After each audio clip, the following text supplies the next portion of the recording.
Hi పిల్లలు, అందరు బాగున్నారా? ఓకే. సహజమైన కథలో ఇవాళ ఒక కొత్త కథ. ఉమ్, రెడీగా ఉన్నారా వినడానికి? అనగనగనగనగా ఒక అమ్మ నాన్న వాళ్ళ ఇంట్లో అన్న తమ్ముడు వాళ్ళ పిల్లలు. అయితే తమ్ముడంటే ఇంట్లో అమ్మకి నాన్నకి చాలా గారం అన్నమాట. ఏ మాట తమ్ముడు చెప్తే ఆ మాట అమ్మ నాన్న వినేవారు. అన్న పాపం తెలివిగలవాడైనా సరే అన్నని ఎక్కువ మాట్లాడనిచ్చేవాడు కాదు. ఎంతసేపు తమ్ముడిదే డామినేషన్ అన్నమాట. అయితే వాళ్ళ నాన్న పెద్దవాడిని అయిపోయాను కదా, మీ ఇద్దరికి ఆస్తి చెరిసగం పంచేసి నేను తీర్థయాత్రలకు వెళ్ళొస్తాను అని చెప్పి అడిగాడు. తమ్ముడు ఏమన్నాడో తెలుసా? అన్న ఒట్టి అమాయకుడు, అన్నకి ఏమీ తెలీదు, ఆస్తి అంతా నాకే రాయండి, నేను జాగ్రత్తగా చూసుకుంటాను, పైగా అన్నను కూడా నేనే జాగ్రత్తగా చూసుకుంటాను, అన్నకి తెలివి లేదు కదా అనేసాడు. వాళ్ళ నాన్న చిన్నప్పటి నుంచి తమ్ముడు ఏది చెప్తే అది విని విని విని ఉన్నారు కదా, ఇప్పుడు కూడా అదే నమ్మేసి ఆస్తి అంతా తమ్ముడి పేరు రాసి తీర్థయాత్రలకు వెళ్ళిపోయారనమాట. ఇంకా ఏమైంది పిల్లలు? తమ్ముడు డబ్బులన్నీ తనకే వచ్చేసి ఆస్తి అంతా తనకే వచ్చేసింది అని చెప్పి గర్వం వచ్చేసి వాళ్ళ అన్నని ఇంట్లోంచి వెళ్ళిపోమన్నాడు. వెళ్ళిపోమంటే పాపం వాళ్ళ అన్న ఎక్కడికి వెళ్తాడు? అన్నీ వదిలేసి. తమ్ముడు ఏం చేశాడు? ఓ 4 రొట్టెలు, ఓ జత బట్టలు అలా ఇచ్చేసి పంపించేశాడు ఇంట్లోంచి. ఈ అన్నేమో ఎటు వెళ్ళాలి అని చెప్పి ఆలోచించుకుంటూ తెలిసిన వాళ్ళు ఎవరున్నారు అలా ఆలోచిస్తూ నడవడం మొదలుపెట్టాడు. నడుస్తూ నడుస్తూ ఊరు బయటకు వచ్చేసరికి పక్క ఊరికి వెళ్ళే లోపల ఈ ఊరికి ఆ ఊరికి మధ్యలో ఒక మర్రి చెట్టు ఉందంట. అందరూ అనుకుంటూ ఉండేవారనమాట, ఆ మర్రి చెట్టు మీద బ్రహ్మరాక్షసుడు ఉన్నాడు, కనపడ్డ వాళ్ళందరినీ క్వశ్చన్స్ వేస్తాడు, లేకపోతే ఏదైనా పని చెప్తాడు, చేస్తే సరే చెయ్యకపోతే అసలు వాళ్ళని ఏం చేస్తాడో తెలీదు అని చెప్పి అనుకుంటూ ఉండేవారు. పాపం ఈ అన్నేమో అలా ఆలోచించుకుంటూ నడుచుకుంటూ సాయంత్రం టైంకి ఆ మర్రి చెట్టు దగ్గరికి వచ్చాడు. వచ్చేసరికి సాయంత్రం పూట అసలు ఆ ప్రాంతాలకి ఎవ్వరు రారు చీకటి పడే టైంకి. ఎందుకంటే బ్రహ్మరాక్షసుడు ఉన్నాడో లేదో తెలియదు ఎవరికి, కానీ ఆ మాట వినేసరికి భయం వేసి అసలు ఒంటరిగా కూడా అటువైపు వచ్చేవాళ్ళు కాదనమాట ఎవరు. వస్తే జతగా ఎవరినైనా తోడు తీసుకుని రావడం, పగలపూట మాత్రమే వెళ్ళడం అటువైపు అలా చేసేవారు. పాపం అన్నేమో ఏదో ఆలోచనలో పడి అటు వచ్చేసాడనమాట. వచ్చేసేసరికి ఆ రోజు నైట్ అయిపోతుంది. ఈలోపేమో ఒక కుందేలు వచ్చింది అక్కడికి. కుందేలు వచ్చి ఇవాళ నాకు సరైన గడ్డి దొరకలేదు, ఏం దొరకలేదు, చాలా ఆకలిగా ఉంది అని చెప్పేసరికి ఈ అబ్బాయి ఏం చేశాడు? అన్న ఒక రొట్టె తన దగ్గర ఉన్నది కుందేలుకి పెట్టేశాడు. కుందేలు ఏమందో తెలుసా పిల్లలు? చక్కగా బొజ్జ నిండా తినేసి నీకు ఎప్పుడన్నా ఏదైనా సాయం కావాలంటే చెప్పు, నేను వచ్చి హెల్ప్ చేస్తాను అంటే అన్న అనుకున్నాడు, ఇంత బుజ్జి కుందేలు నాకేం హెల్ప్ చేస్తుంది అని. సరే సరే అలాగే పిలుస్తాను అన్నాడు. సరే కొంచెం సేపు ఆగి తిందామని చూసేటప్పటికి ఒక ఉడతొచ్చింది.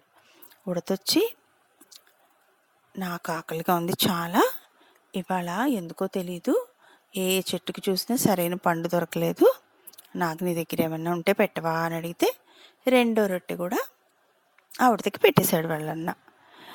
సరే ఇంకెన్ని మిగిలాయి? ఇంకో 2 రొట్టెలు మిగిలాయి అన్నమాట. సరే నేను ఒక్కటన్నా తిందాము, రేపొద్దునకి ఇంకోటి దాచుకుని ప్రయాణం మొదలు పెడదాము, రేపొద్దున్నే తినేసి అని చెప్పి పక్కనే చెరువు దగ్గరికి వెళ్ళి చేతులు కడుక్కుందాం అనుకునేటప్పటికి అక్కడ చెరువులో చేప కనిపించింది. చేప కనిపించి నీకు ఎప్పుడైనా సాయం కావాలంటే చేసి పెడతాను, కానీ నాకు బాగా ఆకలిస్తుంది, ఏమన్నా ఉంటే పెట్టవా నీ దగ్గర అని అడిగింది. అనేసరికి ఆ చేపకు కూడా ఒక రొట్టె పెట్టేశాడు. మిగిలింది ఒక్కటి తను తిని కాస్త నీళ్లు తాగేసి పడుకున్నాడనమాట. సరే మధ్యరాత్రిలో ఎవరో వచ్చి లేపిన ఫీలింగ్ వచ్చింది. చూస్తే చెట్టు మీద నుంచి బ్రహ్మరాక్షసుడు దిగాడు. నిజంగానే దిగి, ఏంటి ఇక్కడ పడుకున్నావు, ఇది నా ప్లేసు, నువ్వెవరివి అసలు ఇక్కడ ఎందుకున్నావు అన్నాడు. అంటే నాకు తెలియదండి ఇది మీ ప్లేస్ అని, నేను పక్క ఊరికి వెళ్తూ వెళ్తూ ఇక్కడ విశ్రాంతి తీసుకుందాం అని ఆగాను. నేను ఎవరన్నా ఇక్కడ పడుకున్నా నుంచున్నా ఇది నా ప్లేసు, నేను ఒప్పుకోను, నువ్వు నాతో ఏదన్నా పందెం కడితే నువ్వు గెలిస్తే నిన్ను క్షమించి వదిలేస్తాను అన్నాడు ఆ బ్రహ్మరాక్షసుడు. అనేసరికి ఏం పందెం కడదాము అని చెప్పి సరేనండి అన్నాడు. అనేసరికి నాతో పాటు సమానంగా వేగంగా పరిగెత్తగలవా, ఎవరు గెలిస్తే గెలిచిన వాళ్ళ మాట రెండో వాళ్ళు వినాలి అన్నాడు బ్రహ్మరాక్షసుడు. వెంటనే దీనికేనా అండి, మా ఫ్రెండు కుందేలు ఉన్నాడు, ఆ కుందేలు మీతో పోటీకి వస్తాడు అన్నాడు అన్న. అనేసరికి కుందేలా, పిలు చూద్దాం అని చెప్పేసి బ్రహ్మరాక్షసుడు కుందేలుతోటి పోటీకి ఒప్పుకున్నాడు. కుందేలు ఎలా పరిగెడుతుందిరా, చాలా స్పీడ్గా. సో బ్రహ్మరాక్షసుడు ఓడిపోయాడనమాట. ఓడిపోతే మళ్ళీ వచ్చాడు. సరే, ఒక్క పందెం అయితే ఓడిపోయాను, నేనంత తేలిగ్గా నా ఓటమిని ఒప్పుకోను, ఇంకో పందెం కడదాం అన్నాడు. సరే అన్న అన్నాడు అనమాట, ఏం పందెమో చెప్పండి అన్నాడు. అనేసరికి కనిపిస్తున్న తాటి చెట్టు ఫాస్ట్గా ఎక్కేయాలి, ఎవరు ఫస్ట్ ఎక్కుతారో చూద్దాం, రా రా అని పిలిచాడు. అయ్యో ఈ మాత్రానికేనా అండి, మా ఫ్రెండ్ ఉడుతున్నాడు, ఉడత వచ్చేసి మీతో పోటీకి వస్తాడు అన్నాడు. అవునా అని చెప్పేసి ఉడతతో పోటీకి వచ్చాడు. ఉడత చక్కగా చెక్క చెక్క చెక్క చెక్క చెట్టు ఎక్కేసింది. బ్రహ్మరాక్షసుడు ఎక్కలేక ఎక్కాడనమాట. సో రెండోసారి కూడా బ్రహ్మరాక్షసుడు ఓడిపోయాడు. అయినా సరే ఒప్పుకోలేదు, నేనే గెలవాలి అని చెప్పేసి మళ్ళీ వచ్చాడు అన్న దగ్గరికి.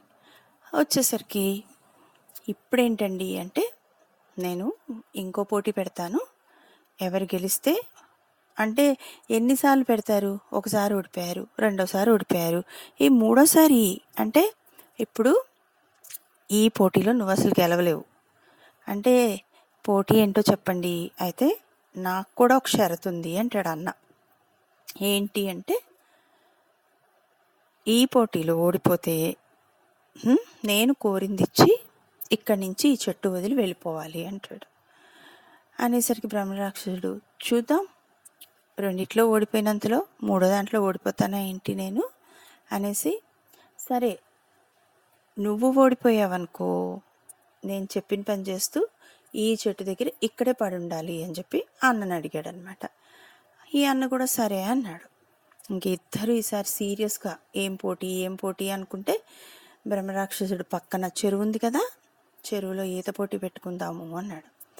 అయ్యో ఈ మాత్రం దానికి నేను ఎందుకండి, మా ఫ్రెండు చేప ఉంది, చేప వస్తుంది మీతో పోటీకి అన్నాడు.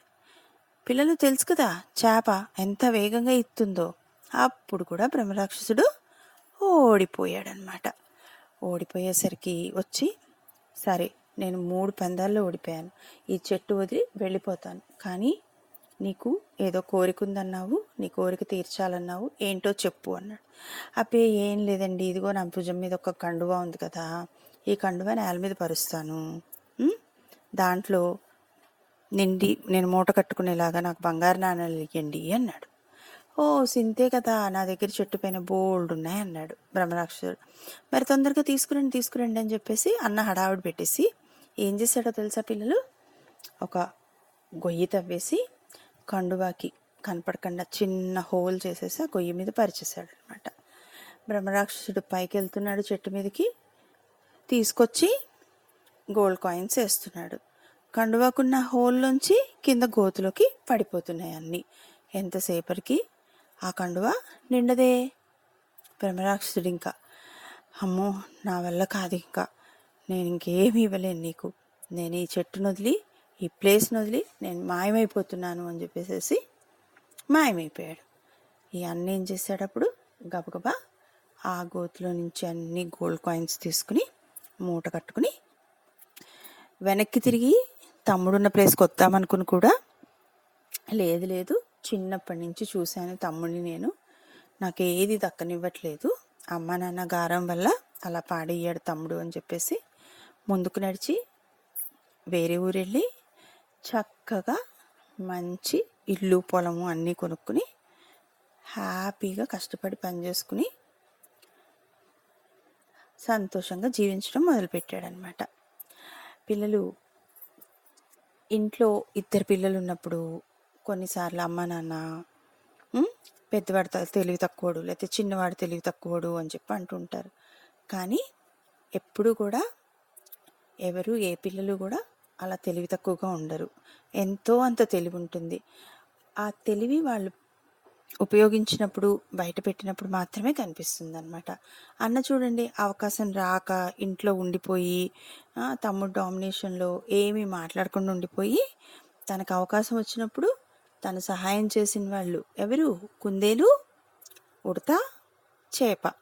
చిన్న చిన్న సహాయాలకి పెద్ద పెద్ద ఫలితాలని పొందాడనమాట.